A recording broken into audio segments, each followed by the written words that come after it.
जो पहला क्वेश्चन है, क्वेश्चन कह रहा है निम्नलिखित में से कौन भौतिकी में नोबेल पुरस्कार प्राप्त करने वाला पहला व्यक्ति कौन है। आपको बताना है भौतिकी के क्षेत्र में नोबेल पुरस्कार प्राप्त करने वाला पहला व्यक्ति कौन है। तो आपको बता दें विल्हम कॉनराड रॉल्टन, विल्हम कॉनराड रॉल्टन ये भौतिकी के क्षेत्र में नोबेल पुरस्कार पाने वाले पहले व्यक्ति हैं।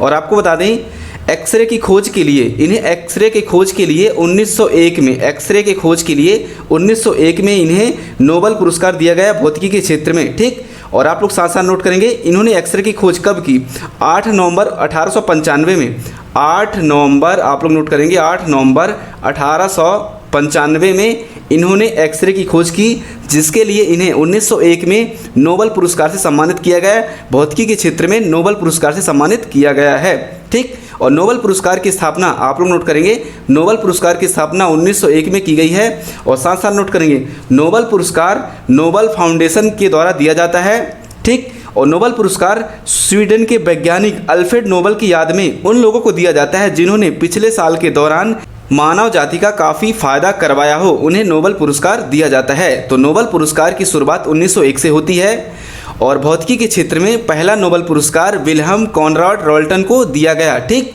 और साथ ही साथ नोट करेंगे ये 8 नवंबर को प्रतिवर्ष विश्व रेडियोग्राफी दिवस मनाया जाता है। ठीक, 8 नवंबर को विश्व रेडियोग्राफी दिवस मनाया जाता है। ठीक, तो नोबेल पुरस्कार 1901 में विल्हम कॉनराड रॉल्टन को दिया गया भौतिकी के क्षेत्र में। ठीक, चलिए आ जाते हैं अगले क्वेश्चन की ओर। अगला क्वेश्चन कह रहा है भरतहूत स्तूप निम्नलिखित में से किस राज्य में स्थित है। आपको बताना है भरतहूत स्तूप जो कि बौद्ध धर्म से संबंधित है, ये किस राज्य में स्थित है। तो ये स्थित है मध्य प्रदेश में, मध्य प्रदेश में भरतहूत स्थित है। ठीक, जो कि बौद्ध धर्म को समर्पित है। और साथ ही साथ आप लोग नोट करेंगे भरतहूत बौद्ध मंदिरों के लिए प्रसिद्ध है, जो कि आप लोग नोट करेंगे मेजर जनरल अलेक्जेंडर कनिंघम 1873 में इनकी खोज की, 1873 में इसकी खोज की है। किसने की है? अलेक्जेंडर ने। ठीक, बौद्ध स्तूप यानी कि बौद्ध मंदिरों की। ठीक, तो ये मध्य प्रदेश में स्थित है, भरतहूत मध्य प्रदेश में स्थित है। चलिए आ जाते हैं अगले क्वेश्चन की ओर। चलिए अगला क्वेश्चन कह रहा है सोडियम को मिट्टी के तेल में यानी कि केरोसिन के तेल में डुबाकर क्यों रखा जाता है। आपको बताना है सोडियम को मिट्टी के तेल में डुबाकर के क्यों रखा जाता है। पहला ऑप्शन कह रहा है क्योंकि यह अत्यधिक अभिक्रियाशील है। बिल्कुल, सोडियम धातु अत्यधिक अभिक्रियाशील है, यह हवा के साथ साथ पानी के संपर्क में आकर भी आग भड़क सकती है, काफ़ी ज्वलनशील है, अभिक्रियाशील है, इसलिए इसे केरोसिन के तेल में रखा जाता है। अगला कह रहा है क्योंकि यह अत्यधिक ज्वलनशील है, ये भी सही है। क्योंकि यह कम अभिक्रियाशील है, ये गलत है। क्योंकि यह अत्यधिक ज्वलनशील है, ये भी सही है। लेकिन इन चारों ऑप्शनों की देखा जाए तो ज़्यादा प्रायोरिटी सही होने की ए वाले ऑप्शन की जा रही है, क्योंकि यह अत्यधिक अभिक्रियाशील है, पहले अभिक्रिया करेगी तब ना जलेगी। ठीक, तो ए है राइट आंसर। और साथ साथ नोट करेंगे सोडियम का परमाणु क्रमांक होता है 11, इसे Na से लिखा जाता है सोडियम। ठीक, इसका परमाणु क्रमांक होता है 11। ठीक, चलिए आ जाते हैं अगले क्वेश्चन की ओर। अगला क्वेश्चन कह रहा है जट जटिन झिझियन नेत्र किस क्षेत्र का लोकप्रिय नेत्र है। आपको बताना है जट जटिन, आपने शायद नाम सुना होगा, जट जटिन झिझियन नेत्र किस जगह का लोकप्रिय लोक नेत्र है। तो ये है भैया बिहार का जट जटिन झिझियन नेत्र बिहार का लोकप्रिय नेत्र है। यह उत्तर बिहार विशेषकर मिथिला और काशी के क्षेत्र में सबसे लोकप्रिय नेत्र है, मिथिला और काशी के क्षेत्र में। ठीक है, जट जटिन महिलाओं का नेत्र है। यह माना जाता है कि मानसून के दौरान चांदनी रात में यह किया जाता है। वयस्क लड़कियां और युवतियां, ठीक, वयस्क लड़कियां और जो गांव की महिलाएं होती हैं ये आंगन में इकट्ठा होती हैं और रात को आधी रात से यह नृत्य स्टार्ट होता है और सूर्योदय तक करती हैं। ठीक, तो जट जटिन झिझियन जो कि नृत्य है ये बिहार का सबसे लोकप्रिय और लोक नृत्य है। ए राइट आंसर। चलिए आ जाते हैं अगले क्वेश्चन की ओर। अगला क्वेश्चन कह रहा है भारत सरकार अधिनियम 1858 के बाद भारत किसकी अधीनता में आया। तो हम सभी को पता है भारत सरकार अधिनियम 1858 के बाद हमारा जो भारत देश है ये महारानी विक्टोरिया की अधीनता में आया, महारानी विक्टोरिया की अधीनता में आया। D is correct answer. चलिए आ जाते हैं अगले क्वेश्चन की ओर। चलिए अगला क्वेश्चन कह रहा है नाबार्ड की स्थापना किसकी सिफारिश पर की गई थी। आपको बताना है नाबार्ड की स्थापना किसकी सिफारिश पर की गई थी। तो नाबार्ड की स्थापना आपको बता दें बी शिवरामन समिति की सिफारिश में की गई थी। और कब की गई थी चलिए आप लोग नोट करेंगे। नाबार्ड की स्थापना 30 मार्च 1979 को नाबार्ड की स्थापना 30 मार्च 1979 को भारत सरकार के योजना आयोग के पूर्व सदस्य श्री बी शिवरमन की अध्यक्षता पर किया गया था। ठीक, इसकी स्थापना 30 मार्च 1979 को की गई है। इसका मुख्यालय मुंबई में है। कहाँ है? मुंबई। इसका मुख्यालय मुंबई यानी भारत में है। ठीक, और इसके अध्यक्ष आप लोग नोट करेंगे, इसके अध्यक्ष साजी केवी, साजी आप नोट करेंगे साजी केवी, ठीक, मैं इंग्लिश में लिख दिया। चलिए, इसका जो अध्यक्ष है साजी केवी और इसका मुख्यालय मुंबई। इसकी स्थापना 30 मार्च 1979 को की गई और बी शिवरामन की समिति में नाबार्ड की स्थापना की गई। चलिए आ जाते हैं अगले क्वेश्चन की ओर। अगला क्वेश्चन कह रहा है भारत में सर्वाधिक किस प्रकार की मिट्टी पाई जाती है। आपको बताना है भारत में सर्वाधिक किस प्रकार की मिट्टी पाई जाती है। तो भारत में सर्वाधिक जलोढ़ मिट्टी पाई जाती है, ठीक, भारत में सर्वाधिक जलोढ़ मिट्टी पाई जाती है। और जलोढ़ मिट्टी कहाँ पाई जाती है? नदियों की घाटियों में, नदियों जहाँ नदियाँ हैं ज़्यादा, नदियों की यानी कि नदियों की घाटी यानी नदियों का जो मैदान है वहाँ पर जलोढ़ मिट्टी सबसे ज़्यादा पाई जाती है, ठीक, भारत में। तो D is a correct answer. और लाल मिट्टी में आयरन की अधिकता होती है और काली मिट्टी को रेंगुर मिट्टी भी कहा जाता है और कपासी मिट्टी भी कहा जाता है। लेटेराइट मिट्टी वहाँ पाई जाती है जहाँ पर वर्षा अत्यधिक होती है, ठीक। तो हमारे भारत में सर्वाधिक जलोढ़ मिट्टी पाई जाती है, डी जे करेक्ट आंसर। चलिए आ जाते हैं अगले क्वेश्चन की ओर। अगला क्वेश्चन कह रहा है भारत में राष्ट्रीय मतदाता दिवस कब मनाया जाता है। ये हम सभी को पता होना चाहिए, जल्दी से कमेंट कर देंगे। भारत में राष्ट्रीय मतदाता दिवस कब मनाया जाता है? तो भारत में राष्ट्रीय मतदाता दिवस आपको बता दें गणतंत्र दिवस के एक दिन पहले, मैंने हिंट भी दिया आपको, गणतंत्रता दिवस के एक दिन पहले यानी कि 25 जनवरी को मनाया जाता है। भारत में राष्ट्रीय मतदाता दिवस 25 जनवरी को मनाया जाता है। साथ साथ नोट करेंगे क्यों मनाया जाता है, ठीक। तो आप लोग नोट करेंगे 1950 में भारत के चुनाव आयोग की स्थापना दिवस चिन्हित करने के लिए इसे पूरे देश में 2011 से मनाया जा रहा है, ठीक। 1950 में चुनाव आयोग की स्थापना की गई थी, ठीक। इस दिवस को चिन्हित करने के लिए देश में पहली बार 2011 से राष्ट्रीय मतदाता दिवस हमारे पूरे भारत में मनाया जाता है। तो इसका राइट आंसर 25 जनवरी। चलिए आ जाते हैं अगले क्वेश्चन की ओर। चलिए अगला क्वेश्चन कह रहा है 57वां ज्ञानपीठ पुरस्कार किसे सम्मानित किया गया है। आपको बताना है 57वां ज्ञानपीठ पुरस्कार किसे सम्मानित किया गया है। तो ये इन्हें किया गया है दामोदर मोजो जो कि गोवा से संबंधित हैं। आप नोट करेंगे गोवा के लेखक दामोदर मोजो को मई 2023 आप लोग नोट करेंगे मई 2023, ये करंट अफेयर का क्वेश्चन है, मई 2023 में 57वां ज्ञानपीठ पुरस्कार से सम्मानित किया गया है, ठीक। दामोदर मोजो जो कि गोवा से संबंधित है, सी इज करेक्ट आंसर। और ये एक लेखक है, ठीक। करंट अफेयर का क्वेश्चन इसे आप लोग नोट करेंगे। चलिए आ जाते हैं अगला क्वेश्चन की ओर। अगला क्वेश्चन कह रहा है अगस्त 2023 में, देखिए अगस्त का करंट अफेयर का क्वेश्चन है, ये बन सकता है। अगस्त 2023 में भारत में कौन सा समुद्री निगरानी विमान श्रीलंका को सौंप दिया गया है। तो ये आपको बता दें डोर्नियर 228 समुद्री विमान को श्रीलंका को सौंप दिया गया है, डी इज करेक्ट आंसर। अगस्त 2023 में, ठीक, श्रीलंका को, डी इज करेक्ट आंसर। चलिए आ जाते हैं अगले क्वेश्चन की ओर। अगला क्वेश्चन कह रहा है भारत में मिसाइल मैन के रूप से किसे नामित किया गया है। तो हम सभी को पता है मिसाइल मैन के नाम से हमारे APJ अब्दुल कलाम को बोला जाता है। ये हमारे देश के पूर्व राष्ट्रपति भी रह चुके हैं। इनका राष्ट्रपति पद 11वां पद है, ये 11वें नंबर के हमारे देश के राष्ट्रपति रहे हैं 2002 से। देखिए इनके बारे में जानना हमें काफ़ी ज़रूरी हो जाता है क्योंकि हमारे देश के राष्ट्रपति भी रहे हैं, मिसाइल मैन भी कहे जाते हैं, काफ़ी सारे इन्होंने अच्छे काम भी किए हैं। 11वें देश के हमारे राष्ट्रपति रहे हैं, 2002 से 2007 तक रहे हैं, ठीक। 2002 से 2007 तक रहे हैं हमारे देश के राष्ट्रपति, ठीक। साथ ही साथ नोट करेंगे इनका जन्म आप लोग नोट करेंगे 15 अक्टूबर, इनका जन्म होता है 15 अक्टूबर 1931 को, ठीक। और इनकी मृत्यु भी नोट करेंगे 27 जुलाई 2015 को होता है, ठीक। इनकी मृत्यु 27 जुलाई 2015 को होती है शिलोंग में, ठीक। और आप लोग नोट करेंगे 15 अक्टूबर 1931 को इनका जन्म होता है, ठीक। और इनकी जो मृत्यु है 83 वर्ष में हो जाती है, इनकी मृत्यु 83 वर्ष में हो जाती है। हमारे भारत के 11वें राष्ट्रपति रहे हैं और इन्हें मिसाइल मैन के नाम से भी जाना जाता है, ठीक। तो APJ अब्दुल कलाम को मिसाइल मैन के नाम से जाना जाता है, सी इज राइट आंसर। चलिए आ जाते हैं अगला क्वेश्चन की ओर। चलिए अगला क्वेश्चन कह रहा है अपकेंद्रीकरण किस चीज़ को अलग करने की एक तकनीक है। आपको बताना है अपकेंद्रीकरण एक बल है जो कि किस चीज़ को अलग करने की एक तकनीक है। तो आपको बता दें जो अपकेंद्रीकरण बल है ये कहाँ लगता है। मैं आपको एक एग्जांपल अच्छा से दे रहा हूँ। आपने सुना होगा दही से मक्खन निकालना, तो अपन हिलाते हैं, ठीक है। दही से मक्खन निकालने के लिए उसे हिलाया जाता है, तो वहाँ पे अपकेंद्रीकरण बल लगता है क्योंकि दही से जो मक्खन है वो अलग हो जाता है अपकेंद्रीकरण बल के द्वारा, ठीक। तो ये राइट आंसर है आपका कुलाइड को अलग करने के लिए अपकेंद्रीकरण किया जाता है, ठीक। अब केंद्रीकरण कोलाइड को अलग करने के लिए किया जाता है। B is right answer. मैंने आपको दही और मक्खन वाला एग्जाम्पल अच्छा से दिया, तो बी इज राइट आंसर। चलिए आ जाते हैं अगले क्वेश्चन की ओर। चलिए अगला क्वेश्चन कह रहा है जीव जगत का कौन सा संघ संगठन की अंग प्रणाली स्तर को प्रदर्शित करता है और उसमें मुलायम मांस तो होता है, ठीक, लेकिन उसके ऊपर एक आवरण होता है या पिंड जो कोमल शरीर को बचाता है और आंतरिक अंगों को घेरता है, तो यह आता है मुलस्का संघ में, ठीक, मुलस्का संघ में, ठीक।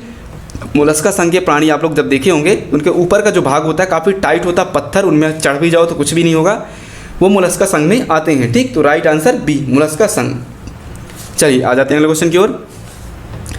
अगला क्वेश्चन कह रहा है हेड बॉल में ड्रिबलिंग बंद करने वाले खिलाड़ियों को पास या शॉट के भीतर कितने समय में करना होता है, तो ये लगभग 3 सेकंड से 3 सेकंड समय में करना होता है। D is right answer. Head ball में ड्रिबलिंग बंद करने वाले खिलाड़ियों को पास या शॉट 3 सेकंड के भीतर करना होता है। D is right answer. चलिए आ जाते हैं अगले क्वेश्चन की ओर। चलिए अगला क्वेश्चन कह रहा है इलियास खान का जन्म लखनऊ में संगीतकारों के एक परिवार में हुआ था, वह क्या बजाते थे, तो ये सितार वादक थी। इलियास खान जिनका जन्म लखनऊ में हुआ, ये सितार वादक थी, ठीक, बी इज राइट आंसर। आप लोग नोट करेंगे, सितार वादक थे इलियास खान जिनका जन्म लखनऊ के संगीतकारों के परिवार में हुआ था, ठीक, बी इज राइट आंसर। चलिए आ जाते हैं अगले क्वेश्चन की ओर।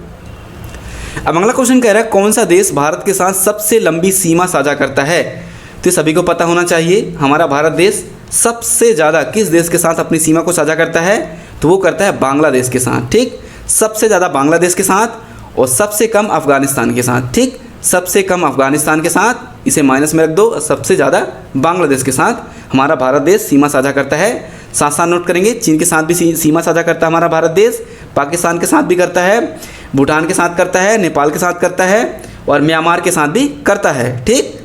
तो ये चीज़ें भी आप लोग नोट करेंगे। चलिए अब आ जाते हैं अगले क्वेश्चन की ओर। अगला क्वेश्चन कह रहा है तीरंदाजी विश्व कप फाइनल 2023 में स्वर्ण पदक मुकाबले में प्रथमेश जॉबकर का प्रतिद्वंदी कौन था, चलिए आप लोग बताएंगे। तो ये था, आप लोग नोट करेंगे, मैथियास फुलरटन डेनमार्क, इसका राइट आंसर हो जाएगा Mathias Fullerton Denmark, B is right answer. तीरंदाजी विश्व कप फाइनल 2023 में स्वर्ण पदक मुकाबले में प्रथमेश जामकर का प्रतिद्वंदी मैथियास फुलरटन डेनमार्क था, बी इज राइट आंसर। अब चलिए आ जाते हैं अगले क्वेश्चन की ओर। अगला क्वेश्चन कह रहा है मैग्नस कार्लस निम्नलिखित में से किस खेल से संबंधित हैं, आपको बताना है मैग्नस कार्लस निम्नलिखित में से किस खेल से संबंधित हैं, तो ये है शतरंज से संबंधित है, ठीक, इनके बारे में आप लोग जानेंगे। मैग्नस कार्लस का जन्म 30 नवंबर 1920, 30 नवंबर आप लोग नोट करेंगे, 30 नवंबर 1920 को नॉर्वे में होता है और एक कम उम्र से ही शतरंज खेलना शुरू कर देते हैं, ठीक। कार्लस अपनी सार्वभौमिक खेल शैली के लिए जाने जाते हैं, ये अपने कम उम्र से ही शतरंज को खेलना शुरू कर देते हैं, ठीक है, इनका जो लोकप्रिय खेल है ये शतरंज है, ठीक।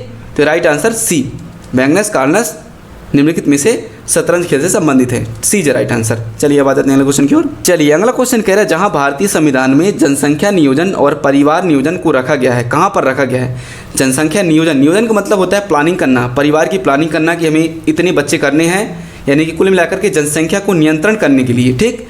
भारतीय संविधान में जनसंख्या नियोजन और परिवार नियोजन को किस में रखा गया है, तो इसे रखा गया है समवर्ती सूची में, ठीक, समवर्ती सूची में, ना कि आपको इसे काटें, ना कि आपको मौलिक कर्तव्य है, ना ही आपका मौलिक अधिकार है, ठीक, ये समवर्ती सूची में रखा गया है। चलिए अब आ जाते हैं अगले क्वेश्चन की ओर। चलिए आज का हमारा जो आखिरी क्वेश्चन है, क्वेश्चन कह रहा है भारतीय संविधान का कौन सा अनुच्छेद सार्वजनिक रोजगार के मामलों में अवसर की समानता से संबंधित है, तो रोजगार के मामले में आपको बता दें अनुच्छेद 16 समानता का अधिकार देता है, ठीक, रोजगार के मामलों में अनुच्छेद 16 समानता का अधिकार हमें देता है, सी इज राइट आंसर। चलिए आप सभी बताएंगे अग्नि वॉरियर निम्नलिखित में से किस देश के बीच द्विपक्षीय अभ्यास है, आप सभी को बताना है अग्नि वॉरियर निम्नलिखित में से किस देशों के बीच एक द्विपक्षीय अभ्यास है, एक प्रकार का युद्ध अभ्यास है, तो ये भारत और सिंगापुर के बीच, ठीक। अग्नि वॉरियर युद्ध अभ्यास जो है भारत और सिंगापुर के बीच किया जाता है, हाल ही में नोट करेंगे इसका 12वां संस्करण, ठीक, 12वां संस्करण जो है भारत में किया गया, ठीक, भारत में इसका 12वां संस्करण नोट करेंगे 13 नवंबर 2022 से शुरू होता है, स्टार्टिंग होती है, ठीक, स्टार्ट हुआ और जाकर के 30 नवंबर 2022 तक समापन हुआ, ठीक, एंड हो गया। और ये महाराष्ट्र में हुआ, ठीक, महाराष्ट्र में। तो अग्नि वॉरियर युद्ध अभ्यास जो है भारत और सिंगापुर के बीच किया गया है और हाल ही में इसका 12वां संस्करण जो है भारत के यानी कि महाराष्ट्र में 13 नवंबर 2022 को स्टार्ट होता है और 30 नवंबर 2022 को इसका समापन होता है। तो राइट आंसर भारत और सिंगापुर, बिल्कुल ए इज करेक्ट आंसर। चलिए अगला क्वेश्चन स्टार्ट करते हैं। चलिए अगला क्वेश्चन कह रहा है, आप सभी बताएंगे महात्मा गांधी यानी कि नई श्रृंखला के जो नोट जारी किए हैं 20 रुपए के, इनमें आपको कौन सी तस्वीर देखने को मिलती है? लाल किला, एलोरा की गुफाएं, सांची स्तूप, रानी वाव। आपको बता दें जो 20 रुपए के जो नोट जारी हुए हैं नई नोट, इनमें आपको बता दें एलोरा की गुफाएं देखने को मिलती है। बीज राइट आंसर, एलोरा की गुफाएं देखने को मिलती हैं और एलोरा की जो गुफाएं हैं ये महाराष्ट्र में, ठीक, महाराष्ट्र में एलोरा की गुफाएं महाराष्ट्र में हैं। और 20 रुपए के जो नोट हैं ये अप्रैल 2019 में जारी किए गए हैं आरबीआई द्वारा, ठीक, अप्रैल 2019 में जारी किए गए हैं 20 रुपए के जो नोट आरबीआई द्वारा, इनमें आपको एलोरा की गुफाएं देखने को मिलेगी। बिल्कुल A B is correct answer, Ellora की गुफाएं। और साथ साथ यहाँ पे मैं कुछ और नोटों को दिखा दे रहा हूँ, उनको आप नोट कर लेंगे। तो नोट करेंगे यहाँ पे 10 रुपए की नोट में आपको कोणार्क का सूर्य मंदिर देखने को मिलेगा। 20 रुपए के नोट में एलोरा की गुफाएं जो कि मैंने अभी आपको बताया आरबीआई द्वारा 2019 में जारी किए गए हैं। 50 रुपए के नोट में रथ के साथ हम्पी, 100 रुपए के नोट में वहीं रानी की वाव, ठीक, और 200 रुपए के नोट में सांची का स्तूप देखने को मिलेगा और 500 रुपए के नोट में भारतीय झंडे के साथ लाल किला, ठीक, वहीं 2000 के रुपए के नोट में मंगलयान। तो इसका आप स्क्रीनशॉट लेके रख लें ताकि इसका कोई अगला क्वेश्चन बने तो आपसे बन जाए। तो बिल्कुल बी इज करेक्ट आंसर, 20 रुपए के जो नोट जारी किए हैं इनमें एलोरा की गुफाएं देखने को मिलती हैं और ये अप्रैल 2019 में आरबीआई द्वारा जारी किए गए हैं। चलिए अगला क्वेश्चन बताएंगे। अगला क्वेश्चन कह रहा है निम्नलिखित में से कौन सा त्यौहार का सही जोड़ा है? तो सबसे पहले देखते हैं लुंगोस, जो कि सिक्किम में आयोजित किया जाता है। बिल्कुल सही, लुंगोस जो एक फसल उत्सव है, ठीक, फसल उत्सव है। लुंगोस एक फसल उत्सव है जो कि सिक्किम में आयोजित किया जाता है। वहीं बात करें ओडम की तो यह भी एक फसल उत्सव है, ठीक, फसल उत्सव है। ओडम भी एक फसल उत्सव है जो कि केरल में आयोजित किया जाता है। तो लुंगोस ये आपको बता सितंबर माह में, नोट करेंगे सितंबर में मनाया जाता है और जो ओडम है ये अगस्त सितंबर, ठीक, अगस्त सितंबर, नोट कर लेंगे, अगस्त सितंबर में आयोजित किया जाता है। दोनों ही फसल उत्सव त्यौहार हैं। तो इसका राइट आंसर हो जाएगा, आपको बता दें दोनों, बिल्कुल एक और दो दोनों सही हैं, ठीक। लुंगोस सिक्किम का एक फसल उत्सव त्यौहार है और ओडम भी केरल का फसल उत्सव त्यौहार है। बिल्कुल बी इज करेक्ट आंसर। चलिए अगला क्वेश्चन बताएंगे आप सभी। चलिए अगला क्वेश्चन कह रहा है पाल वंश का संस्थापक कौन है? पाल वंश का संस्थापक कौन है? तो पाल वंश का संस्थापक है गोपाल, ठीक, D is correct answer, not Dharmapal. Pala वंश के जो संस्थापक है गोपाल हैं, ठीक। और वहीं पे नोट करेंगे गोपाल का जो पुत्र था ये धर्मपाल था, ठीक, नोट कर लेंगे गोपाल का जो पुत्र था धर्मपाल था। धर्मपाल का पुत्र है देवपाल, ठीक, इसका भी है पुत्र देवपाल है। तो ये चीज़ आप नोट करेंगे, ठीक। गोपाल को बंगाल में क्या बोला जाता है? गोपाल को बंगाल का बौद्ध बोला जाता है, ठीक, गोपाल को बंगाल का बौद्ध भी बोला जाता है। तो पाल वंश के संस्थापक हैं गोपाल, ठीक, और साथ साथ जान लेंगे गोपाल को बंगाल का बौद्ध भी बोला जाता है। बिल्कुल डी इज करेक्ट आंसर। चलिए अगला क्वेश्चन बताएंगे आप सभी। अगला क्वेश्चन कह रहा है नौटंकी का संबंध किस राज्य से है? यानी कि नौटंकी जो एक लोक कह सकते हैं लोक प्रदर्शन है, ये किस राज्य में आयोजित किया जाता है? तो नौटंकी जो है ये उत्तर प्रदेश में आयोजित की जाती है। सी इज राइट आंसर, ठीक, उत्तर प्रदेश, सी इज करेक्ट आंसर। और उत्तर प्रदेश का लोक नृत्य होता है कथक, ठीक, उत्तर प्रदेश का लोक नृत्य है कथक। और नौटंकी जो है एक लोक प्रदर्शन है जो कि उत्तर प्रदेश में की जाती है। वहीं पे राजस्थान के लोक नृत्य नोट करेंगे, घूमर हो गया आपका, घूमर, राजस्थान के लोक नृत्य हो गया आपका घूमर हो गया, ठीक। साथ साथ नोट करेंगे चांग नृत्य, ठीक, चांग नृत्य भी राजस्थान में आयोजित किया जाता है। और कालबेलिया, ठीक, कालबेलिया भी राजस्थान में आयोजित किया जाता है, ठीक। और वहीं बात करें गुजरात की तो गुजरात का सबसे प्रसिद्ध लोक नृत्य है गरबा, ठीक, गरबा, गुजरात का सबसे प्रसिद्ध लोक नृत्य है गरबा। और महाराष्ट्र का लावड़ी, ठीक, लावड़ी जो है ये महाराष्ट्र का प्रसिद्ध लोक नृत्य है। वहीं बात करें छत्तीसगढ़ का तो छत्तीसगढ़ का सबसे प्रसिद्ध लोक नृत्य है पड़वानी, जिसकी फेमस कलाकार हैं तीजन बाई, ठीक, जिसकी फेमस कलाकार हैं तीजन बाई। तो नौटंकी का संबंध है ये उत्तर प्रदेश से, सी इज राइट आंसर। चलिए अगला क्वेश्चन आप सही बताएंगे। अगला क्वेश्चन कह रहा है डेल्टा रहित सबसे बड़ी नदी का एग्जाम्पल कौन सा है? तो बात करें नर्मदा की तो नर्मदा भ्रंश घाटी का निर्माण करती है, ठीक, भ्रंश घाटी का निर्माण करती है नर्मदा। साथ ही साथ ताप्ती भी भ्रंश घाटी का निर्माण करती है। नर्मदा और ताप्ती एक दूसरे के समानांतर बहती हैं। ये दोनों नदियाँ जो हैं एक प्रकार से डेल्टा रहित हैं, ठीक, ये डेल्टा नहीं बनाती हैं, ठीक। तो बिल्कुल A is right answer. Narmada सबसे बड़ी नदी है जो कि डेल्टा नहीं बनाती है, उसके बाद आती है ताप्ती, ठीक, ये भ्रंश घाटी का निर्माण करती हैं। तो राइट आंसर हो जाएगा आपका ए। वैसे तो उपरोक्त दोनों होना चाहिए, लेकिन क्वेश्चन में बोला है सबसे बड़ी नदी, तो सबसे बड़ी नदी नर्मदा निकलती है अमरकंटक के मैकल पहाड़ी से, ठीक, अनूपपुर जिले यानी कि मध्य प्रदेश के अनूपपुर जिले के अमरकंटक पहाड़ी से नर्मदा निकलती है और जाकर के अरब सागर में मिल जाती है, ठीक। ताप्ती निकलती है बैतूल यानी मध्य प्रदेश के बैतूल के मुल्ताई पहाड़ी से और जाकर के अरब सागर में मिल जाती है। और ये दोनों नदियाँ एक दूसरे के समानांतर बहती हैं और दोनों ही भ्रंश घाटी का निर्माण करती हैं। चलिए अगला क्वेश्चन आपसे बताएंगे, कानपुर 1857 के विद्रोह का नेतृत्व किसने किया था? बताएंगे जल्दी से। 1857 के विद्रोह का नेतृत्व कानपुर में किसने किया था? तो ये तब किए थे नाना साहेब, बिल्कुल सी इज राइट आंसर। 1857 का जो विद्रोह है कानपुर का है, इन्हें नाना साहेब ने किया था, ठीक। और नाना साहेब का सेनापति कौन था? नोट करेंगे, नाना साहेब का सेनापति जाने माने, नाना साहेब का सेनापति तात्या टोपे, ठीक, तात्या टोपे। नाना साहेब का जो सेनापति रहा तात्या टोपे, और तात्या टोपे की समाधि शिवपुरी में स्थित है, शिवपुरी, ठीक, शिवपुरी, मध्य प्रदेश शिवपुरी में तात्या टोपे की समाधि बनाई गई है, ठीक। तो कानपुर 1857 के विद्रोह में नाना साहेब ने भाग लिया था और नाना साहेब के सेनापति रहे हैं तात्या टोपे, और तात्या टोपे की जो समाधि है शिवपुरी में बनाई गई है, मध्य प्रदेश के शिवपुरी जिले में बनाई गई है, ठीक। और नाना टोपे जब 1857 के विद्रोह में 1857 का जब विद्रोह पतन होते हुए दिखाई देता है, तब नाना साहेब नेपाल चले जाते हैं, ठीक। कहाँ जाते हैं? नेपाल, बिल्कुल सी इज करेक्ट आंसर। चलिए अगला क्वेश्चन बताएंगे आप सभी। क्वेश्चन कह रहा है सरकार यानी कि पीएम प्रणाम योजना, आप सभी को बताना है पीएम प्रणाम योजना का शुभारंभ करने की योजना बना रही है, यह किस मुद्दे पर आधारित है? आप सभी को बताना है पीएम प्रणाम योजना जो है ये किस मुद्दे पर आधारित है, जिसका हाल ही में शुभारंभ होने वाला है। तो ये आधारित है रासायनिक खाद का प्रयोग कम करना, बिल्कुल ए इज राइट आंसर। रासायनिक खाद का प्रयोग कम करना पीएम प्रणाम योजना का मुद्दा है, ठीक, तो बिल्कुल ए इज राइट आंसर।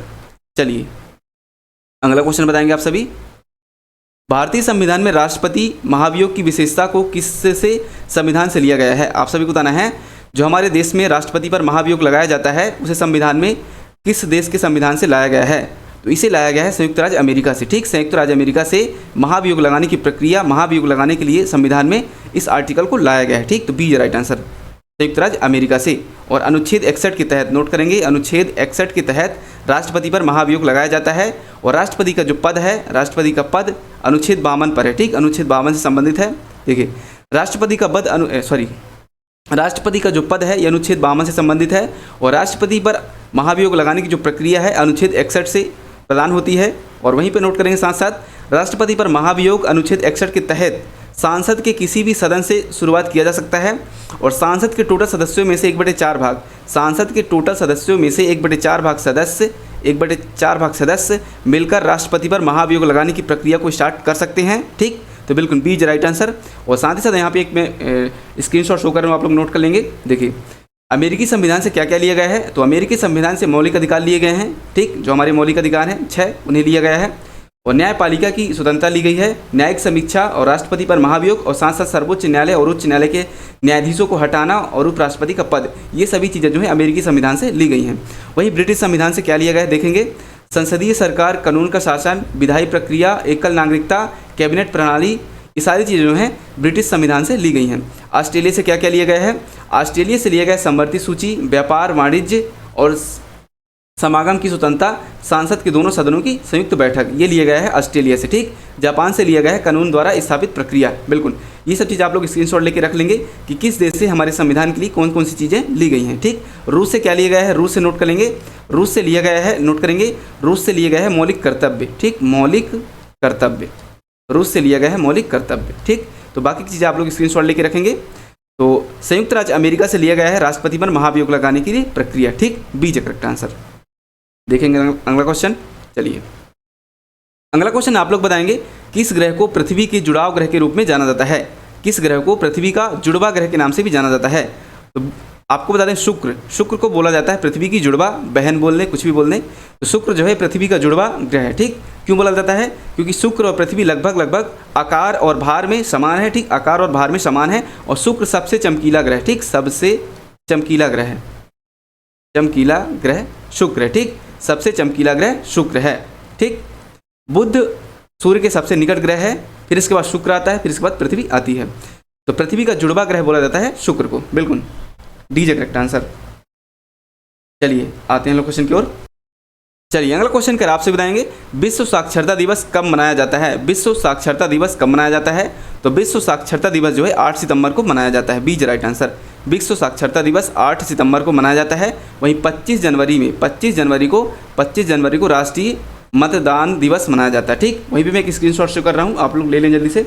देखिए 15 जनवरी को राष्ट्रीय थल सेना दिवस, 28 फरवरी को राष्ट्रीय विज्ञान दिवस, 8 मार्च को अंतर्राष्ट्रीय महिला दिवस, 22 अप्रैल को पृथ्वी दिवस, 1 मई को मजदूर दिवस। तो ये सब चीज़ आप लोग नोट कर लेंगे, स्क्रीनशॉट ले लें जल्दी से। तो यहीं भी विश्व साक्षरता दिवस जो 8 सितंबर को मनाया जाता है। B is right answer. चलिए अगला क्वेश्चन बताएंगे आप सभी।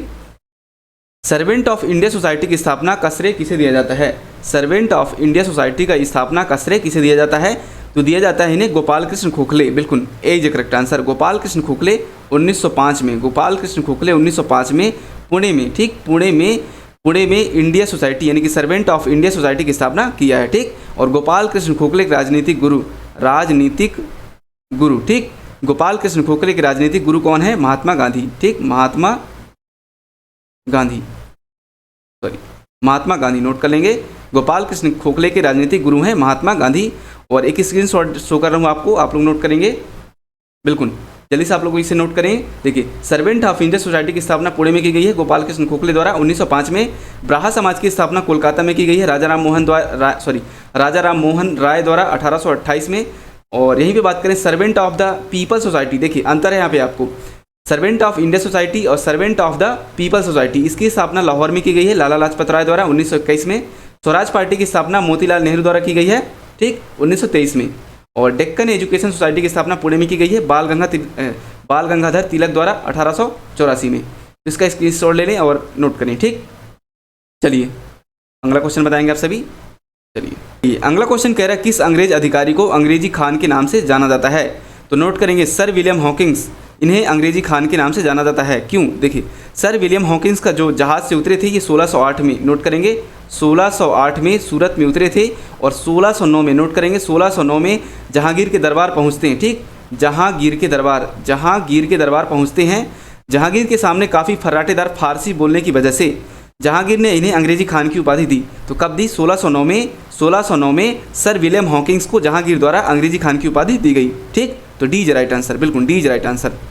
चलिए अगला बताएंगे क्वेश्चन कह रहे जब भारत देश आज़ाद हुआ था तब उस समय कांग्रेस के अध्यक्ष कौन थे? तो सबसे पहले बात करेंगे भारतीय राष्ट्रीय कांग्रेस पार्टी की स्थापना 1885 में की गई है। ठीक, भारतीय राष्ट्रीय कांग्रेस पार्टी की स्थापना 1885 में की गई है। स्थापना किसने बनाया है? तो इसकी स्थापना आप लोग नोट करेंगे, इसकी स्थापना एवो ह्यूम के द्वारा। ठीक, एवो ह्यूम के द्वारा 1885 में भारतीय राष्ट्रीय कांग्रेस पार्टी की स्थापना की गई है। और साथ साथ नोट करेंगे इसके फर्स्ट अध्यक्ष जो रहे हैं ये WC बनर्जी। ठीक, WC बनर्जी, काफ़ी बार मैंने बताया आपको, WC बनर्जी रहे हैं। और वहीं पे नोट करेंगे साथ ही साथ जब भारतीय राष्ट्रीय कांग्रेस पार्टी की स्थापना की गई थी 1885 में, तब इस समय गवर्नर था भारत का ये था लॉर्ड डफरिन। ठीक, लॉर्ड डफरिन के शासनकाल में भारतीय कांग्रेस पार्टी की स्थापना की गई है 1885 में। और इसके प्रथम अध्यक्ष रहे हैं WC बनर्जी। और नोट करेंगे वहीं पे जब भारत देश आज़ाद हुआ था तब इसके अध्यक्ष थे JV कृपलानी। बिल्कुल C is right answer, JV Kripalani. और साथ साथ नोट करेंगे जो ये सुचेता कृपलानी है ये उत्तर प्रदेश की देश की पहली महिला मुख्यमंत्री हैं। ठीक, उत्तर प्रदेश में रही हैं। ठीक, JV कृपलानी जो है ये भारतीय राष्ट्रीय कांग्रेस पार्टी की अध्यक्ष रहे हैं जब हमारा देश आज़ाद हुआ था। सी इज राइट आंसर। और सुचेता कृपलानी देश की पहली महिला मुख्यमंत्री हैं जो कि यूपी की बनी थी। ठीक, चलिए अगला क्वेश्चन बताएंगे आप सभी। चलिए अगला क्वेश्चन आप सभी बताएंगे निम्नलिखित में से कौन सा सत्यमेव जयते का स्रोत है? तो सत्यमेव जयते का जो स्रोत है यह है मुंडका उपनिषद। बिल्कुल C is right answer, Mundaka Upanishad, C is right answer. यहाँ से सत्यमेव जयते को लिया गया है। सत्यमेव जयते का मतलब होता है हमेशा सत्य की जीत होती है, सदा सत्य की जीत होती है, सदा सत्य की जीत। सत्यमेव जयते का मतलब होता है सदा सत्य की जीत होती है।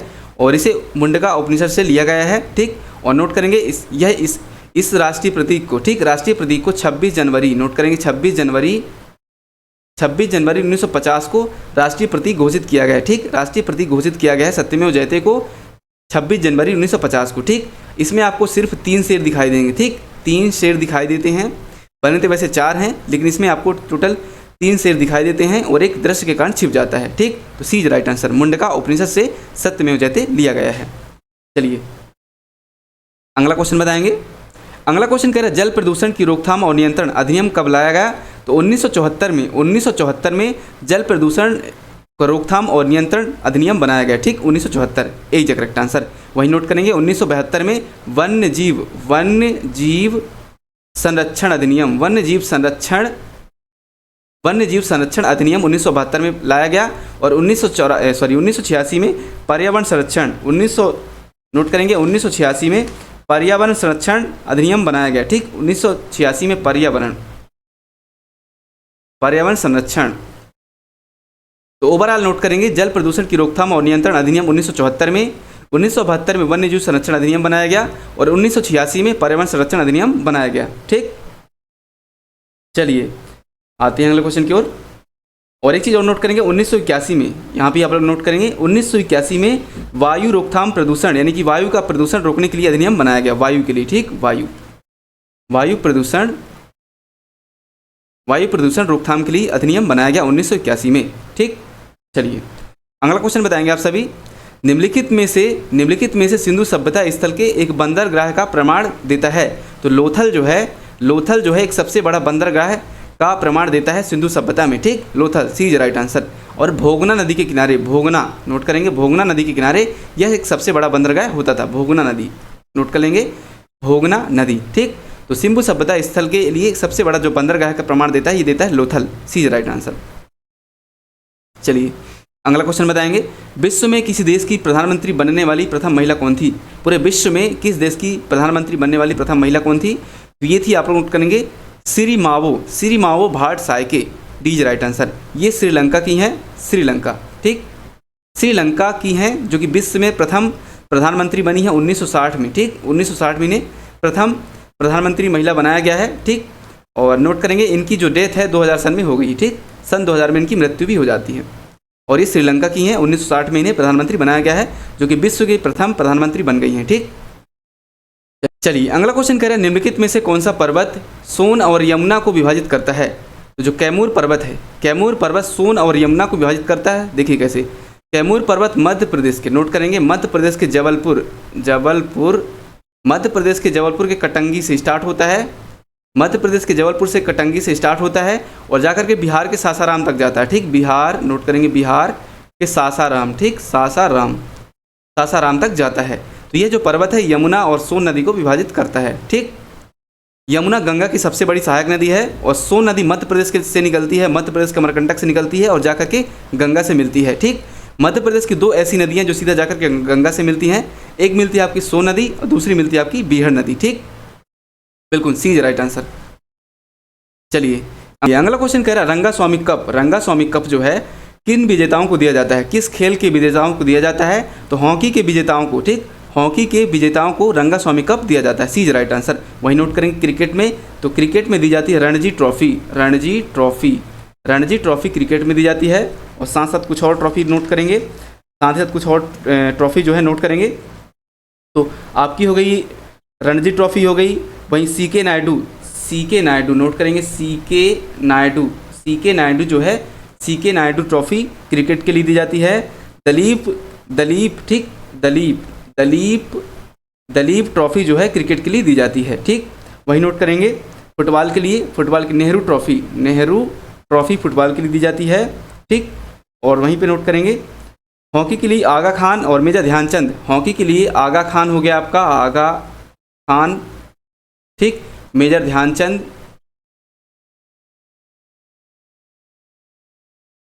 ध्यानचंद, और आगा खान जो ट्रॉफी है ये हॉकी के लिए दी जाती है। तो रंगा स्वामी हॉकी के लिए दी जाती है, क्रिकेट के लिए होगी रणजी ट्रॉफी और सीके नायडू और दलीप, ठीक। फुटबॉल के लिए नेहरू ट्रॉफी, ठीक। तो ये सब चीज़ें आप लोग नोट करेंगे। चलिए अगला क्वेश्चन बताएंगे आप सभी। हाउस ऑफ द पीपल को किस नाम से जाना जाता है? हाउस ऑफ द पीपल को किस नाम से जाना जाता है? तो लोकसभा को हाउस ऑफ द पीपल के नाम से भी जाना जाता है, बिल्कुल B is right answer. Lok Sabha को हाउस ऑफ द पीपल के नाम से भी जाना जाता है। वही नोट करेंगे राज्यसभा की टोटल संख्या कितनी है अभी? 250, ठीक। देश में राज्यसभा की टोटल सीटों की संख्या 250, लोकसभा की 545 से लेकर के कितनी है? 552, ठीक। वही बात करेंगे अनुच्छेद 93 के तहत एक लोकसभा का अध्यक्ष और उपाध्यक्ष होना चाहिए, ठीक। अनुच्छेद 93 के अनुच्छेद 93 के तहत लोकसभा का एक अध्यक्ष और उपाध्यक्ष होना चाहिए और वर्तमान में लोकसभा के अध्यक्ष हैं ओम बिरला। ठीक, ओम बिरला। ठीक, तो ये सब चीज़ आप लोग नोट करेंगे। तो हाउस ऑफ द पीपल यानी कि लोकसभा को जाना जाता है। ठीक, बी इज राइट आंसर। तो आज की इस क्लास को यहीं पे ख़त्म करते हैं, मिलते हैं अगली क्लास में, तब तक के लिए नमस्कार।